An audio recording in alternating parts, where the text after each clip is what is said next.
படித்ததில் அதிர்ந்து போன கவிதை. விலைமாது விடுத்த கோரிக்கை.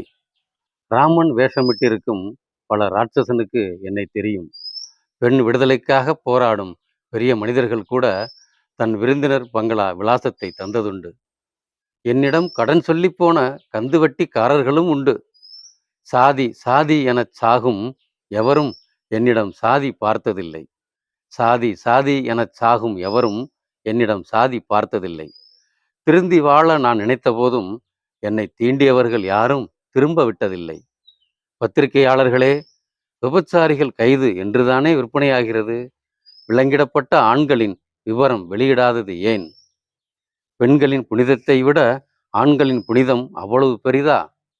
பெண்களின் புனிதத்தை விட ஆண்களின் புனிதம் அவ்வளவு பெரிதா?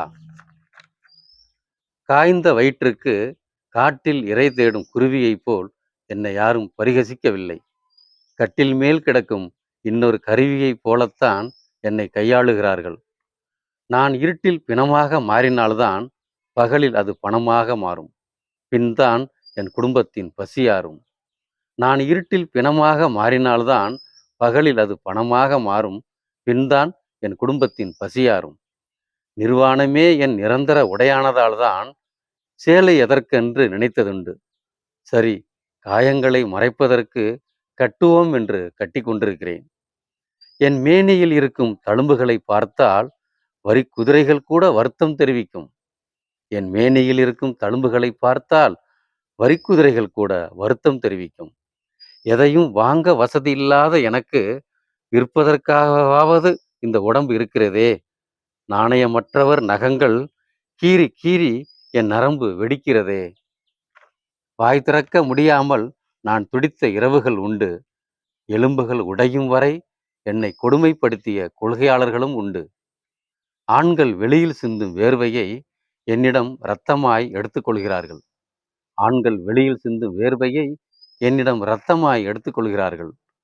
தூறல் சிந்தாத வான் மேகமில்லை, கீறல் படாத வேசி தேகமில்லை. என்னை வேசி என்று ஏசும் எவரை பற்றியும் நான் கவலைப்பட்டதே இல்லை. ஏனெனில் விதவை, விபச்சாரி, முதிர்கண்ணி, மலடி, ஓடுகாலி, ஒழுக்கங்கட்டவள், இதில் ஏதேனும் ஒரு பட்டம் அநேக பெண்களுக்கு அமைந்திருக்கும். இது இல்லாமல் பெண்கள் இல்லை. எப்போதும் இழிவு சொல் ஆண்களுக்கு இல்லை. இது இல்லாமல் பெண்கள் இல்லை. எப்போதும் இழிவு சொல் ஆண்களுக்கு இல்லை. முதுமை என்னை முத்தமிடுவதற்குள் என் மகளை மருத்துவராய் ஆக்கிவிட வேண்டும். என் மீது படிந்த தூசிகளை அவளை கொண்டு நீக்கிவிட வேண்டும். இருப்பினும் இந்த சமூகம் இவள் மணிமேகலை என்பதை மறந்துவிட்டு மாதவியின் மகள் என்பதை மட்டும் ஞாபகம் வைத்திருக்கும். இறுதியாக இரு கோரிக்கை. என்னை மென்று தின்ற ஆண்களே, மனைவியிடமாவது கொஞ்சம் மென்மையாக இருங்கள். எங்களுக்கு இருப்பது உடம்புதான், இரும்பல்ல.